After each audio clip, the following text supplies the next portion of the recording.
it out. Oh, wow. Holy. That's it? There's more.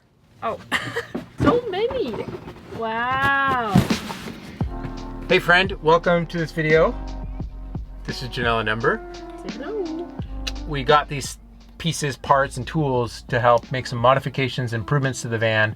Yeah, we got to get the van ready for some Ember adventures. We made a video announcing the birth of our child. If you haven't seen that, I would highly recommend you watching it. Definitely watch it. I don't want to spoil anything in it, but it's a good one. It's so sweet.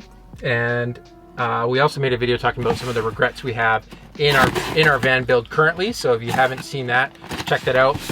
We've also got a whole build series playlist from this whole van. Okay, box number one.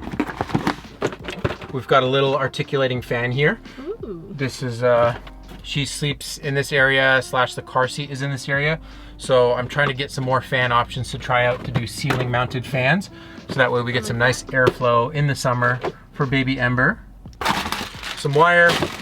This is tape that as you pull the tape section, it wraps around a cable and gives you a label section to write on. So you write your label here and then you basically wrap it around the cable and it self labels and wraps and sticks all at the same time. Saves so much time. I did a lot of labeling of cables. Yes, in our build.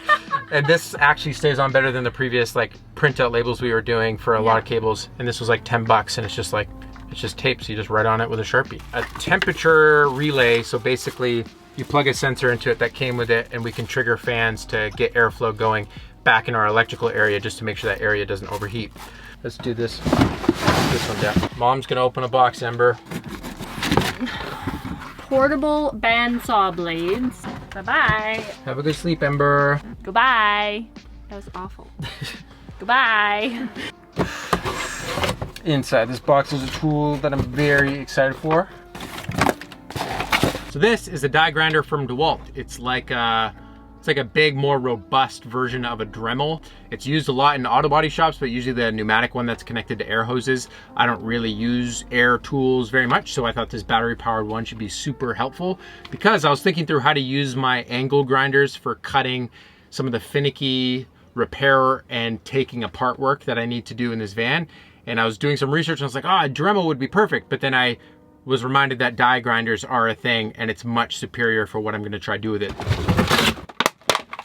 I also got an additional 2-pack of these DeWalt 5 amp hour batteries. I bought some knockoff ones last year that worked for about 2 months and then kicked the bed. Other things in this box, some little squirt bottles for cutting fluid, clear shrink wrap permanent markers, and then also this big, it's always a bit of a mystery when you just order stuff sight unseen on Amazon, what it's actually gonna turn out like. So this is a gimbal fan, and it might not look like it, but it actually cost a lot of money. That's because it's built for boats, and everything that's built for boats just costs more than it actually should. We're hoping to get better airflow basically in the cab as we're driving on hot days. We had some cheap fans we bought last year. It was like 50 bucks and with these rotating heads, but the cables were just so thin because it was cheaply built and they broke pretty quickly. So this was not $50, this was over $100, more than I felt I should ever pay for a DC fan. But if this thing works well, this large blade should be able to do a lot of airflow. The reviews were very positive. If you have another fan recommendation that can gimbal and it's got a big blade size with a protector over it, let me know what that is because I'd be very interested and might return this one if it doesn't live up to my hopes. In this box here, we've got a 140 mil fan. We've got more cabling. We got our new pressure valve for our hot water tank because the one we have currently is leaking a bit of water. We got bits and accessories for the die tool here. Okay. And then this guy comes over and basically there's like, whoa, that's got some torque. So this is a sanding attachment. There's a bag of different grits and types. Let me know if you have a favorite. What's your favorite attachment for a die grinder if you use one of these? This is just crimp ends for butt connectors. There's one box that has something I'm very excited for. These are 2 bags of female DC barrel connectors. Rotating. I'm excited for what I think is in this box. Oh yes, this is the box. This box has some goodies in it. So we've got standard just DC jacks again. This is a dead blow hammer from Halder. A dead blow hammer has like sand inside the head, so that way when you hit something, it doesn't bounce back. And it's got nylon tips, so that way you don't score up and mark the working material that you're using the hammer with. So when you're like tapping wood over and you don't want to mess up the wood, or if you're building things with aluminum and you don't want to mess up the aluminum, this hammer is going to be pretty helpful. Adam Savage from Tested recently did a video on some of his like daily carry items in his apron. Another one of these items is from his videos. I really love his videos. But he's got a small little version of a dead blow hammer, this tiny little one, but because he put it in his video, it's out of stock everywhere. So this is a compromised, slightly larger version that I think, because I don't do as much finicky work as him, I think I'll like the bigger size. Label cartridges for our label maker, a wire brush attachment for the die grinder, NATO rail attachment stuff. So this is what goes onto the NATO rails I have mounted all over the van. This is what I'll try to adapt the fan to mount to, so that way we can put it on the roof. I got a couple of those. Did I order 2 of these? I guess I ordered 2 temperature relays. Here's some more attachments for the die grinder. These are like your pretty standard metalworking ones.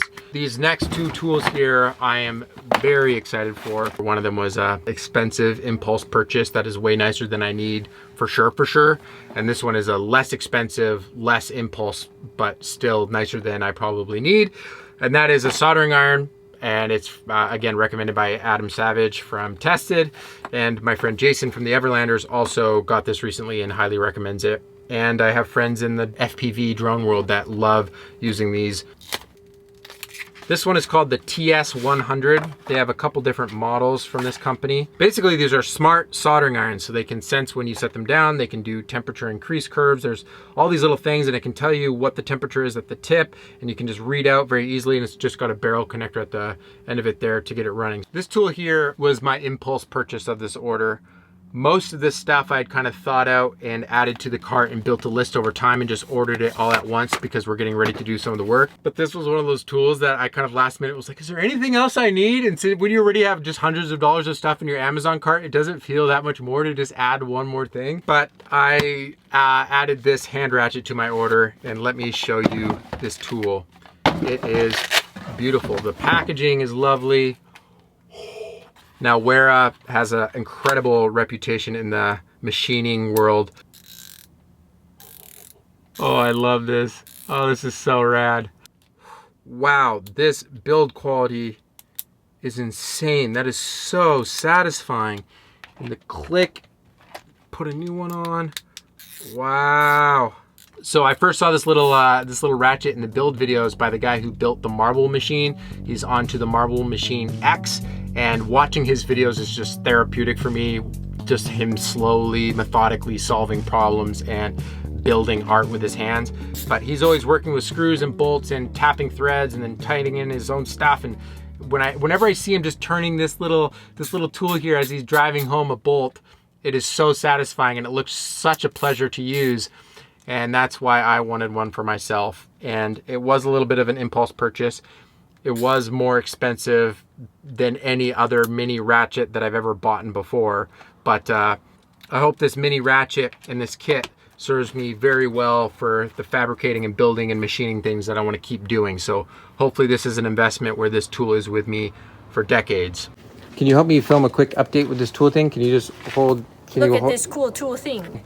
I have started to use it wrenching away underneath the van here, and so far I'm in love with this thing. The main reason why, it's like a ratchet, so you can break the nut, so you can loosen it, but then when you want to quickly keep going, it turns into a screwdriver and just goes super quick. Also, the pivoting head makes it really effective for getting into those really annoying areas under the van that my stupid big hands can't fit. And so far I've been removing all these rusty little bolts, and this thing this is brilliant. Ember, do you want to wrench away with that?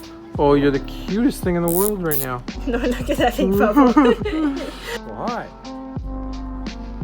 How are you? I mean, just look at this thing. I would love to hear from you in the comments if you have a tool that's a guilty pleasure that is nicer than maybe you deserve, or maybe you've used it for decades and you really love it and it's been a solid investment. Let me know. I'm hoping that this little ratchet will be one of those things for me. That is all of the boxes opened up. My favorite cheap thing or affordable thing in this order is definitely this labeling tape. I wish I had gotten this sooner because you can just write straight on a label there and just go around a cable and it's labeled instantly and it's not gonna fall off. I ran into so many of my label maker labels falling off, so I was wrapping new tape around it and it was just a bit of a disaster. I'm most excited to start using this guy on some fabricating, cutting things apart type stuff. This fan, I'm maybe the most skeptical of, just because it felt way too expensive for what it is. This baby fan is about half the cost, but it doesn't do as much articulation as the gimbalness of this bigger guy, and it is about half the size. So that's kind of the overview of this haul. This is a pretty big haul, and I love it when boxes start showing up and they've got parts to start building things, because that means it's go time. And in our next van video, we should be tearing a lot of things apart in here, which is gonna be sad, but also exciting. Thanks for watching. I'll catch you in the next one. And remember, life's better when you make stuff. Peace.